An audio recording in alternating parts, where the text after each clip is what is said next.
বর্তমানে বিশ্বে খাবারের অভাব নেই। আমরা বর্তমানে সব ক্ষেত্রেই খাবার রাখি। 2 থেকে 3 বেলার পরিবর্তে আমরা 5 থেকে 6 বেলার খাবার খাই।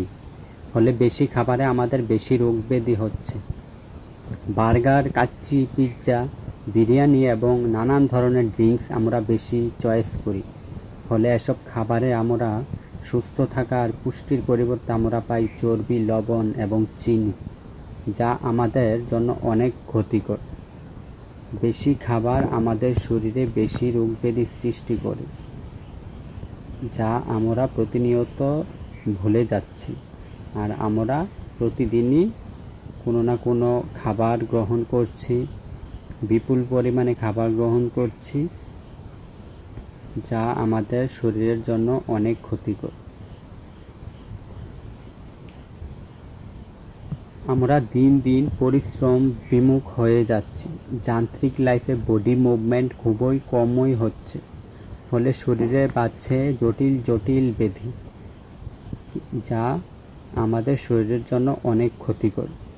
লাইফের যান্ত্রিকতা এবং অলসতার কারণে বর্তমানে আমরা ঘরেই থাকতে পছন্দ করি।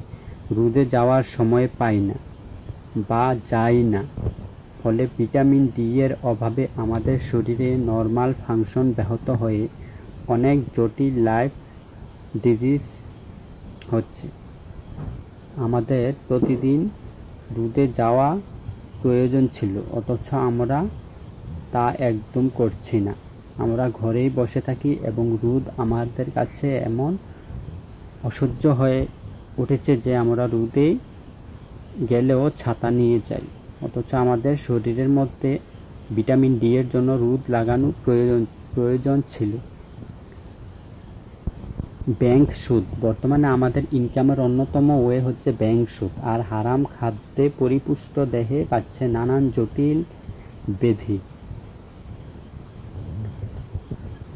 বিজি লাইফে ইবাদত না করায় আমরা আত্মিক শান্তির সাথে সাথে ফিজিক্যাল রিল্যাক্স থেকেও বঞ্চিত হচ্ছি, যার কারণে শরীর হয়ে ওঠে রোগ ব্যাধির আধার।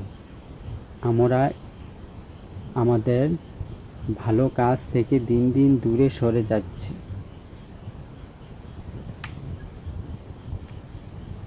রোজা বা উপবাস আমাদের বডির ইন্টারনাল পার্টগুলোর কার্যক্ষমতা বাড়ায়। যদি আমরা রোজা না রাখি তাহলে এসব অঙ্গসমূহের কার্যক্ষমতা হ্রাস পেয়ে জটিল রোগের জন্ম দেয়, যা আমাদের লাইফ টাইম ডিজিজ সৃষ্টি করে। অথচ আমরা সুস্থ থাকতে রোজা রাখা প্রয়োজন ছিল, বছরে অন্তত 1 মাস হলেও।